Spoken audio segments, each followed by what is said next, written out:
Welcome to Scary Mary Asia. The Pocong. They say that when a soul isn't released properly from its burial shroud, it lingers, it hops, it follows, and it waits for someone, anyone, to set it free. Tonight I want to tell you the story of a man who saw something he should never have seen. A story whispered in hushed tones across villages in Java and Malaysia. The night when the Pocong came hopping out of the graveyard, Arif was a young man from a small kampung. He had just returned to his village after studying in the city. His family welcomed him back, but the mood in the village was heavy. Just a week before, an old man named Pak Hassan had died. He was buried at the small graveyard on the edge of the forest. But villagers whispered that the burial was not done properly, that the shroud's knots were left tied. Superstition? Maybe. But everyone avoided the graveyard at night. One evening, Arif's friends dared him. "City boy," they teased. "You think you're braver than us? Go past the graveyard tonight. If you make it, we'll buy you supper." Arif laughed. He didn't believe in village ghosts. So, he accepted. The night was silent when Arif walked alone down the narrow path. Crickets chirped. The trees swayed softly in the wind. He reached the wooden gate of the graveyard, its hinges creaking in the dark. At first, it was just quiet. Too quiet. Then, he smelled something.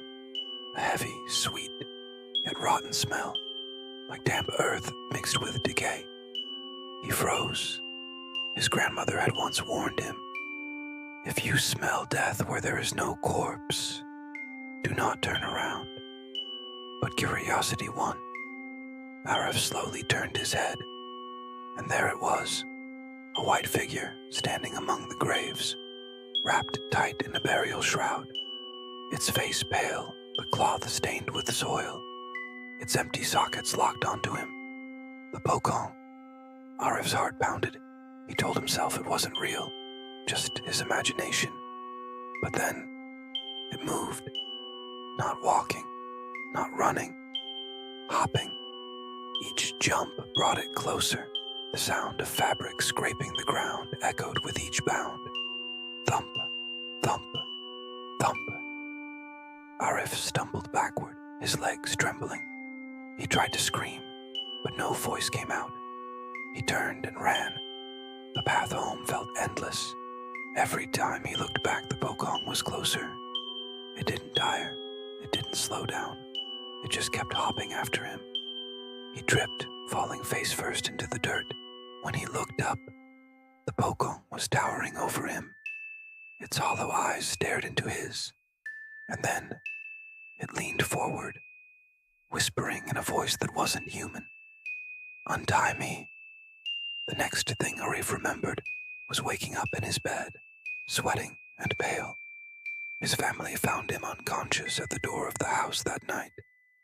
The elders listened to his story. None of them laughed. Instead, they took him back to the graveyard with a religious teacher. There, by Pak Hassan's grave, they dug. And just as the whisper said, the shroud's knots were still tied. With prayers, the teacher carefully loosened the bindings. And as the last knot came undone, the wind howled through the graveyard. Some swore they saw a pale figure in white rise from the ground, then vanish into the night. Arif never doubted the stories again.